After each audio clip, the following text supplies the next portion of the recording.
Picture this moment. Someone asks you a question in English. Your brain immediately starts working, but not in English. First, you think of the answer in your own language. Then you translate that answer into English. Then you check if the translation sounds correct.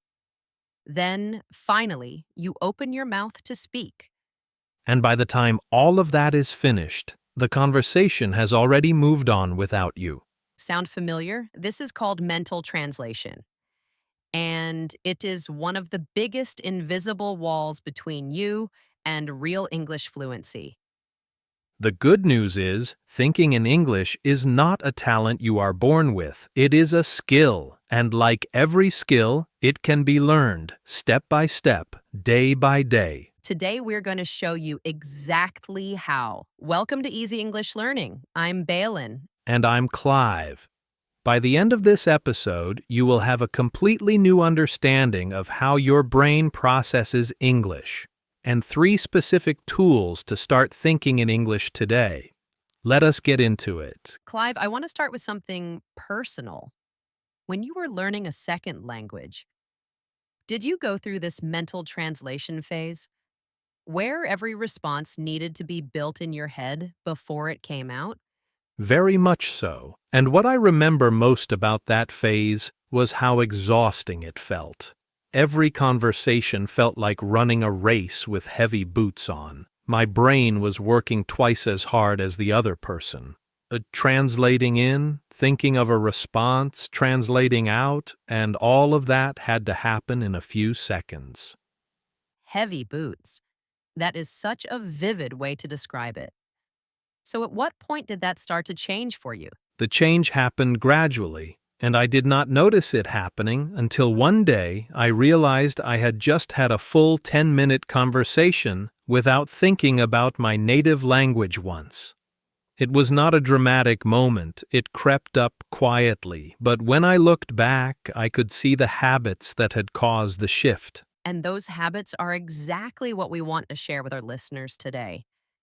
Because I think a lot of people believe thinking in English is something that just mysteriously happens one day, when actually it is something you can deliberately train. Completely agree. It is not a mystery. It is a process. And once you understand the process, you stop waiting for the magic moment and start building toward it. So, Clive, before we get to the solutions, let us help our listeners understand why this translation habit forms in the first place. Why does the brain default to translating instead of thinking directly in English? The reason is actually very logical. Your brain always looks for the fastest, most efficient path to get something done. Your native language is a highway, wide, smooth, fast. You've been driving on it your whole life. English, at first, is a narrow dirt road, slower, bumpier, less familiar. So your brain says, let me build the answer on the highway first, then carry it across to the dirt road. It is simply taking the easier route. So the brain is not being lazy. It is actually being efficient in the only way it currently knows how. Exactly right. The brain is doing its job perfectly. The problem is that this efficient shortcut has a cost: speed and naturalness in conversation. When you translate, there is always a delay, and that delay is what makes conversations feel uncomfortable and stilted. So the solution is not to force the brain to stop translating. The solution is to make the English road wider and smoother until the brain prefers to use it directly. That is precisely it. You are not fighting your brain. You are retraining it. You are building a better road until the brain naturally chooses English as its first path rather than its second. There is a perfect idiom here. You cannot pour new wine into an old bottle. It means you cannot build new thinking habits while holding tightly to old ones. To think in English, you have to gradually create new mental pathways, why? Not just translate faster on the old ones. And those new pathways are built through one thing: regular, deliberate English thinking practice, which is exactly what today's tips are about. Belen, I know you have a story that really illustrates this journey. Can you take us through it? Yes, and this one is particularly close to the experience of many working professionals who are learning English. Meet Tariq. He is 34 years old, works as a civil engineer in the UAE, and has been speaking English at work for over 5 years. His written English is strong. His reports and emails are clear and well structured. But in live meetings and fast conversations, he consistently felt one step behind everyone else. So his written English was solid, but his spoken English in real time was struggling. What was causing that gap specifically? Tariq described his experience in meetings like this. While someone is still speaking to me, I am already in the middle of translating what they said. By the time I have my answer ready in English, two other people have already responded. I am always one conversation behind. One conversation behind. That is a painfully accurate description of what mental translation does to a person in a fast group setting. And the frustrating part for Tariq was that he knew the answers. He had the knowledge and the ideas, but the translation bottleneck, that narrow point where everything had to pass through, was slowing everything down. So, what approach did he take to address it? He started with something very small that his colleague suggested. Every morning while getting ready for work, brushing his teeth, making breakfast, choosing his clothes, he narrated what he was doing in English, out loud, in simple sentences. I'm making coffee. The milk is cold. I need to leave in 10 minutes. Nothing complex, nothing formal. Just his real thoughts in real time spoken in English. So, he was essentially practicing real time English thinking using the most ordinary moments of his day. Exactly. And the purpose was not to learn new vocabulary, it was to train his brain to generate English directly without the translation step in the middle. He was building the English road wider, exactly as we described. After 1 month, Tariq noticed something specific. In meetings, he found himself understanding responses before he had finished translating them. His brain had started processing English directly, at least for common everyday thoughts and phrases. And did that improvement carry into his professional conversations too? It did, gradually. The morning narration habit built a foundation of direct English thinking, and that foundation slowly extended into more complex situations. 6 weeks in, he responded in a meeting without any awareness of having translated first. The dirt road had become wide enough to drive on comfortably.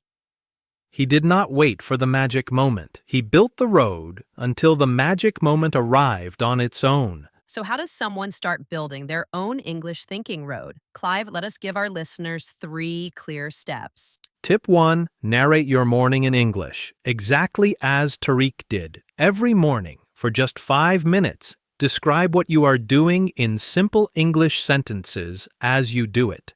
Getting dressed, preparing food, walking to your door. And why does morning specifically work so well for this? Because your morning routine is the most predictable, repeated part of your day. The actions are familiar. The vocabulary needed is simple. You are not under pressure from work or other people.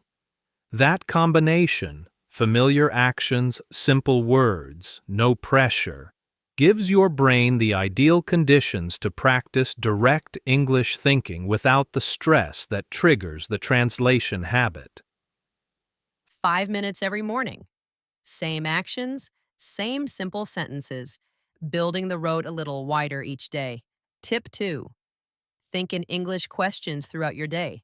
That is an interesting one. How does that work exactly? Instead of waiting for English to come to you, I create it in small moments. When you are waiting for something, sitting in traffic, standing in a queue, ask yourself a simple question in English and answer it in English, silently in your mind. What am I doing after this?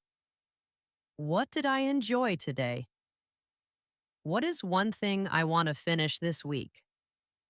Short questions, short answers, all in English, all happening in the space between other things. So you are filling the gaps in your day with English thinking rather than letting those moments go to waste. Exactly. And those small gaps add up to significant thinking practice over the course of a day. Without changing your schedule at all, it is using the white spaces in your day as a training ground. Tip 3. Replace translation with approximation. That is a word our listeners might not know. Can you explain what approximation means in this context? Of course, approximation means using the closest word you know in English instead of stopping to find the perfect word or translate from your language. When learners cannot find the exact word in English, they stop, they translate, they search. And that search breaks the flow of thinking in English completely. Instead, use the closest word you have, describe it, go around it, keep the English moving. For example, if you cannot remember the word exhausted, say very, very tired. If you cannot remember frustrated, say not happy and a little angry. Same meaning, different words. But crucially, you stayed in English the entire time. You kept driving on the English road instead of turning back onto the highway. Precisely, and there is an idiom for this approach. A good sailor uses the wind they have, not the wind they wish for. It means work with what you currently have available. Use the English vocabulary you already own right now. Do not wait until your vocabulary is perfect before you think in English. Use what you have, keep moving. The vocabulary grows as you go. Vocabulary section time, 4 words from today. Belen, shall we walk through them? Absolutely. And as always, your challenge is to make one sentence with one of these words. Say it now or write it in the comments. That is direct English thinking in action. Word 1, translate. To translate means to change words or ideas from one language into another. Mental translation is when you build thoughts in your native language and then convert them into English. I want to stop translating in my head and start thinking directly in English. Word 2, fluency. We have used this word across our series because it is central to everything we discuss. Fluency means the ability to express yourself smoothly and naturally in a language without significant stops or searches. Real fluency comes when your brain stops translating and starts thinking directly. Word 3, narrate. To narrate means to describe events or actions as they happen, like telling a story in real time. In today's episode, narrating your morning means describing your own actions out loud in English as you do them. Every morning, I narrate my routine in English. It is training my brain to think directly.